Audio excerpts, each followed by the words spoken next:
Film की starting में INA की टीम दिखाई जाती है। वो जंगल में थे। उनका कमांडर अपने सैनिकों को बताता है कि हमें पता चला है कि हमारे नेताजी सुभाष चंद्र बोस अब जिंदा नहीं है। उन सैनिकों के बीच इस फिल्म का मेन कैरेक्टर, जिसका नाम आदि है, वो कहता है कि उस महान योद्धा को कोई नहीं मार सकता, यह ब्रिटिश की साजिश है। फिर सभी सैनिक कहने लगते हैं और उन्हें कोई मार नहीं सकता। कमांडर कहता है कि 2 साल पहले अंग्रेजों ने बर्मा को जापान के हाथों खो दिया था और अब उस पर फिर से कब्जा कर लिया है। अगर हम जंगल छोड़ दें और लोगों के साथ घुल मिल जाएं, अंग्रेजों के शासन करने से पहले हमें कोई देख नहीं सकता। और ये खबर उनके चीफ रामलिंगेश्वरन ने उन्हें दी थी। और कमांडर आगे कहता है कि मांडले जंगल में ब्रिटिश सेना ने हमारे INA सैनिकों को गिरफ्तार भी कर लिया है और वो अपने सैनिकों से जंगल छोड़ने के लिए कहता है। फिर वो जंगल को छोड़ देते हैं और वहीं दूसरी तरफ बर्मा का कलेक्टर, जो कि एक ब्रिटिश था, वो लोगों को कहते हुए सुनता है जो नेताजी के नारे लगा रहे थे और वो उन सबको जला देता है।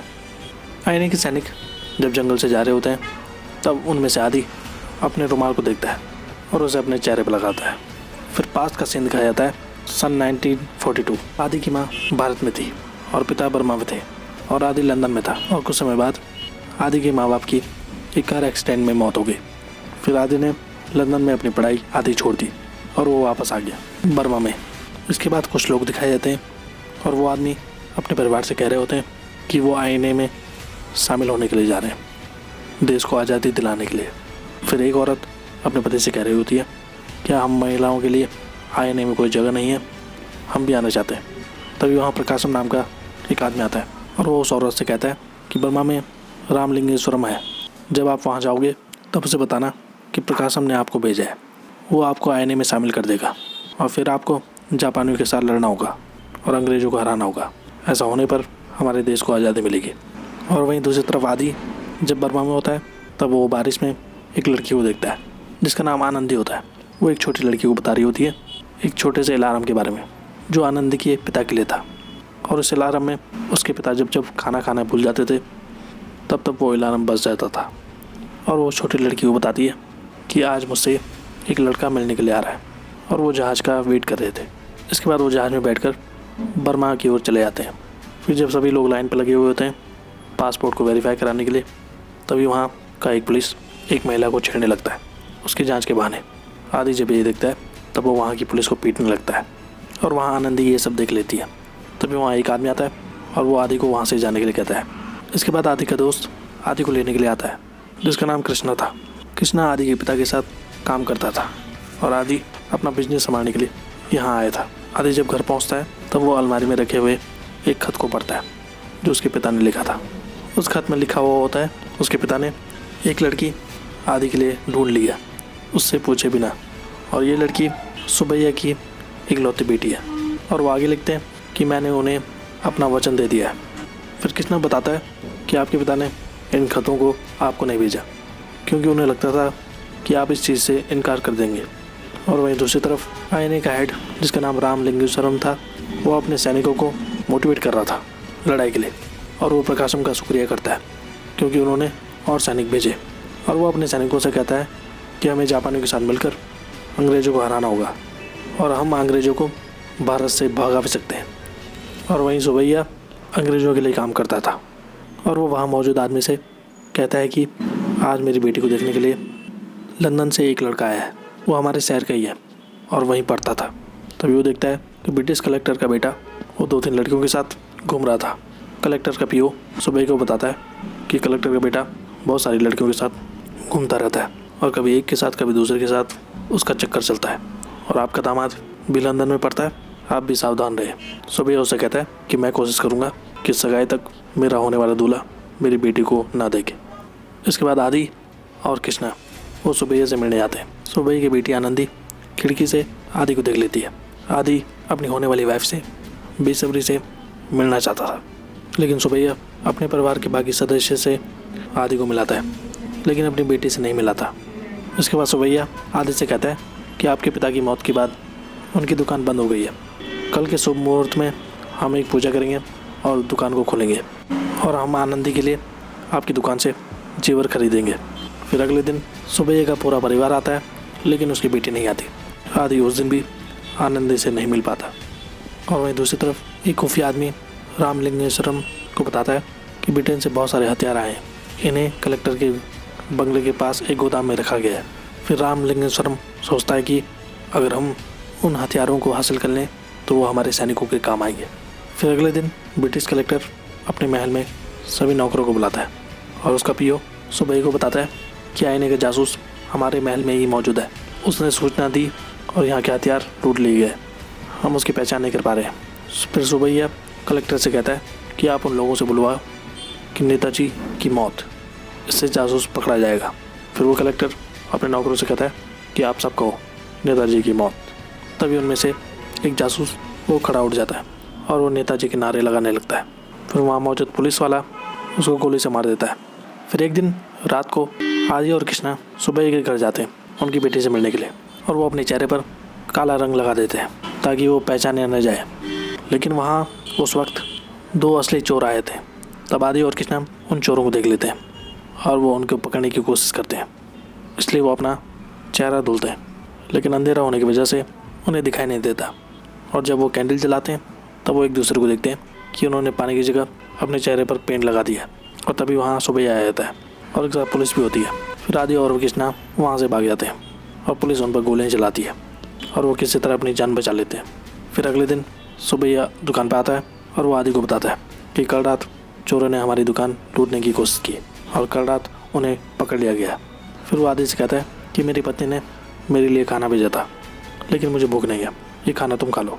फिर आदि गुस्से में आकर उस खाने को नीचे फेंक देता है और तभी वो देखता है कि उस टिफ़िन में वो अलार्म रखा था, जो अलार्म आदि ने बहुत पहले एक लड़की के पास देखा था। फिर वो समझ जाता है कि मेरे होने वाली वाइफ वही लड़की थी। इसके बाद पुलिस रोड पर एक आदमी को पकड़ती है और उससे पूछती है कि उसने हथियार को कहाँ छुपाया है, क्योंकि वो आदमी आईने का जवान था। और वहीं घर पर आदि उस शोर को सुन लेता है और वो बाहर जाने की कोशिश करता है, लेकिन कृष्णा उसे रोक लेता है और वो पुलिस वाले उस आदमी को पीट रहे थे। फिर वो पुलिस वाले उसे गोली मार देते हैं और आदि ये देख लेता है और वो हैरान हो जाता है। इसके बाद बहुत से लोग कलेक्टर के बेटे की गाड़ी का रास्ता रोकते हैं और वो ज़मीन पर बैठे हुए होते हैं बारिश में अपने बच्चों को छुड़ाने के लिए। फिर पुलिस वाला उन्हें हटने के लिए कहता है। फिर कलेक्टर बेटा उनसे पूछता है कि परेशानी क्या है। वहाँ मौजूद आदमी उसे बताता है कि हमारे बेटों को यह सोचकर गिरफ्तार कर लिया है कि वह आईने में शामिल है, हमारे लड़के निर्दोष हैं, उन्हें रिहा कर दो। और वहाँ कृष्णा भी ये सब देख रहा था। फिर वो कलेक्टर का बेटा उनके लड़कों को छोड़ देता है। फिर तभी वो अपनी गन निकालता है और उन सबको शूट कर देता है और उन्हें मार देता है। फिर वो सभी लोग बहुत रोने लगते हैं और कृष्णा उस कलेक्टर के बेटे को गाली देता है और फिर मॉन्ग्रेल कृष्णा को गोली मार देता है। कृष्णा की मौत के बाद आदि आईने में शामिल हो गया। और वहीं दूसरी तरफ कलेक्टर की बेटी की गाड़ी को रोकने के लिए रामलिंगेश्वरम एक प्लान बना रहा था ताकि वो मॉन्ग्रेल को मार सके। फिर अगले दिन रात को रामलिंगेश्वरम वो अपने सैनिकों को अपनी अपनी जगह पर खड़े रहने के लिए कहता है।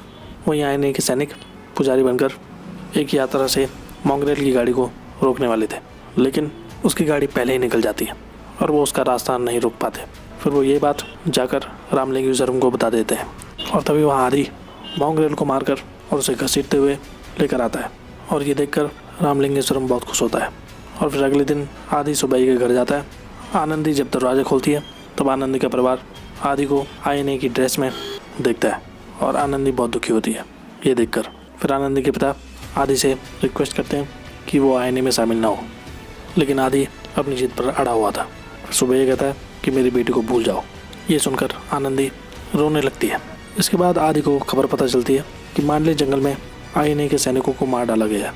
फिर आदि रामलिंगेश्वरम का पता करने के लिए बहुत से सैनिकों के पास जाता है, लेकिन उसे रामलिंगेश्वरम का पता नहीं चलता। इसके बाद एक भाई नाम का आदमी सुबह से मिलने आता है और वो आदि के बारे में बात करने के लिए सुबह से मिलने आया था, लेकिन सुबैया आदि से नाराज़ था। फिर भाई कहता है कि तुम्हारी बेटी आदि को बहुत पसंद करती है, अपनी बेटी की लाइफ को बर्बाद मत करो और उनकी जल्दी शादी कर लो। और वो आईने से अब वापस आ गया। फिर सुबैया कहता है कि आदि फिर से आईने में नहीं जाएगा, इसकी क्या गारंटी है। तब भाई कहता है कि नेताजी मर चुके हैं, आईने को कोई वापस नहीं ला सकता। इसके बाद सुबैया आदि से मिलता है और वो आदि से कहता है कि कलेक्टर को आईने में शामिल लोगों के बारे में पता नहीं है और उसे इसके बारे में कभी पता नहीं चलना चाहिए, और वो शादी करने के लिए आदि से कहता है। फिर आदि तैयार हो जाता है शादी करने के लिए और फिर अगले दिन आदि और आनंदी की शादी हो जाती है। इसके बाद कलेक्टर अपने ऑफिसर्स को आदेश देता है कि वो गांव वालों से उनका अनाज छीन कर लाएं। इसके बाद सभी पुलिस वाले गांव में जाते हैं और उनका अनाज छीनते हैं जबरन, और वो पुलिस वाला कुछ लोगों पर गोलियां भी चलाता है और फिर वो सभी को गिरफ्तार कर लेता है। उसके बाद वो गाँव वाले जब जेल में होते हैं तब उन्हें पुलिस वाला एक खत देता है और उस कागज़ पर लिखा था कि कलेक्टर और पुलिस वाले एक बहाना ढूंढ रहे हैं आप सभी को जेल में मारने के लिए। इससे पहले वो ऐसा करें, आप सभी को जेल से भागना चाहिए। फिर वो पुलिस वाला रात को जेल का दरवाज़ा खोलता है और सभी कैदी वहाँ से भाग जाते हैं। जैसे ही सभी कैदी वहाँ से भागने लगते हैं तभी सारे पुलिस वाले उन कैदियों पर गोलियाँ चलाते हैं और उन सबको मार डालते हैं। और फिर अगले दिन शहर में वो लाशें पड़ी हुई थी और लोग इकट्ठा हुए थे। आदि ये सब देख लेता है। फिर वो रात को जेल में जाता है और वहाँ पुलिस वालों को मारने लगता है। उसी दौरान वहाँ रामलिंगेश्वरम भी आ जाता है और वो भी पुलिस वालों को पीटता है और वहाँ के जेलर को मार डालता है। इसके बाद फिर से आदि आईने में शामिल हो जाता है। इसके बाद आदि वेटर बनकर बहुत से पुलिस वालों को मारता है।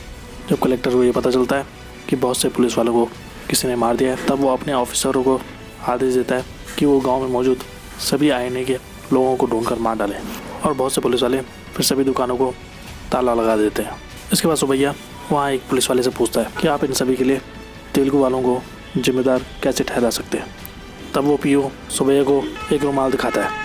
वो रुमाल सुबैया की बेटी ने बनाया था और उसमें गांधी की तस्वीर थी। पीओ कहता है कि जिसने हमारे सैनिकों को मार डाला उसने ये छोड़ दिया था। और फिर घर जाकर सुबैया अपनी पत्नी को ये सब बता देता है कि आदि ने फिर से आईने ज्वाइन कर लिया, अब हमारी बेटी की शादी उससे नहीं होगी। फिर दिखता है कि सुबैया आदि के घर गया था। तब उसने देखा था कि रामलिंगेश्वरम के साथ आदि भी मौजूद है और उनकी टीम भी मौजूद है और वो सब प्लान बना रहे थे ब्रिटिश को मारने का। इसके बाद सुबैया कलेक्टर के पास जाता है और उन्हें बताता है कि रामलिंगेश्वरम को मैंने अपनी आंखों से देखा, वो जिंदा है और आपको मारना चाहता है। इसके बाद सुबैया अगले दिन आदि को बुलाता है और आदि से कहता है कि कल मैं कलेक्टर के साथ मलेशिया जा रहा हूँ। अगर मैं उनके साथ जाता हूँ तो फिर से ही हम अपना कारोबार शुरू करेंगे। जब तक मैं वापस ना आऊँ तब तक मेरे घर की देखभाल करना।